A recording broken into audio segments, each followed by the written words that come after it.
بسم اللہ الرحمن الرحیم۔ السلام علیکم دوستو، میں ہوں حسان اور آپ دیکھ رہے ہیں امیر حسان آفیشیل۔ آج میں آپ کو 3 ایسے کلمات سکھانے جا رہا ہوں۔ اگر آپ نماز کے بعد ان کلمات کو پڑھتے ہیں اور پھر اللہ سے دعا مانگتے ہیں تو اللہ تعالیٰ آپ کی دعا اور نماز کو قبول فرمائیں گے۔ وہ کلمات یہ ہیں۔ نمبر 1، هو الرحمن الرحیم، ترجمہ اللہ رحم کرے گا۔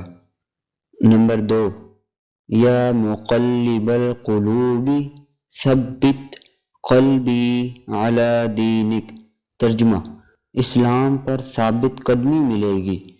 نمبر 3، اعوذ بکلمات اللہ التامات من شر ما خلق، ترجمہ ہر بری چیز سے حفاظت ہوگی۔